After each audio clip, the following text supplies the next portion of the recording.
Teleport to your desired future. You are already there. It has been months. From that settled, ordinary place, glance back. Remember how it came.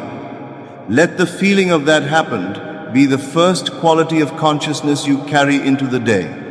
Throughout the day, every time your desire enters your mind, catch the direction of your thinking. Are you looking forward toward it, projecting it into the future, hoping for it, wondering when? If so, shift the direction. Look backward from it. Oh yes, that's done. I remember that, even for a moment, even briefly. Redirect the mental gaze from forward to backward, from hoping to remembering. Evening, before sleep, the full practice. Close your eyes.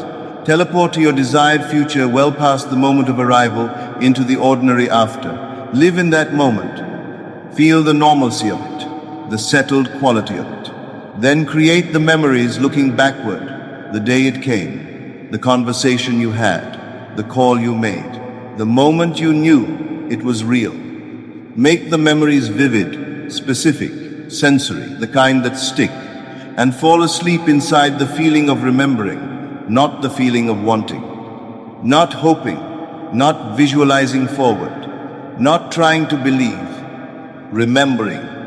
Carry that quality into sleep and your subconscious will carry it through the night, working quietly and without your interference toward the physical conditions that match the inner fact. When you teleport to your future and remember backward, you are not really traveling through time. There is no travel required, because past, present, and future are not separate locations.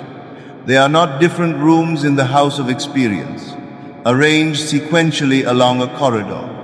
They are all here, all now, all simultaneously present in consciousness, which exists outside time entirely, which contains all of time the way the ocean contains all of its waves. What you call the future is not a place ahead of you. It is a place that is already present in the deeper sense of that word, the sense that means fully real, fully existing, fully accomplished, simply not yet perceived through the slow instrument of physical sense. When you remember your desire as already done, you are not creating a fiction about the future. You are removing the illusion that it isn't already here. You are recognizing a truth that has been true all along. It already happened, not tomorrow. Now, in the only dimension that actually creates, in consciousness, which is the substance from which all time and all things are made. Your desire is already done in consciousness.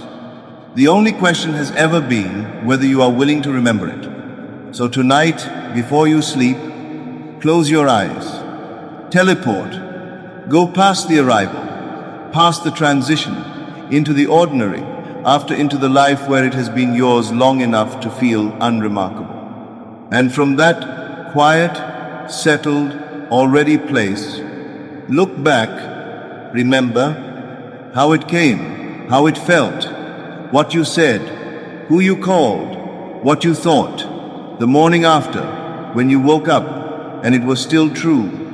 Create the memory, feel its specific, unexcited, completely ordinary weight, the weight of something done, and fall asleep inside that feeling. Not hoping, not wishing, not reaching forward through time for something not yet here. Remembering, and let reality, which is always the last to know, rush to catch up with the truth you have already touched.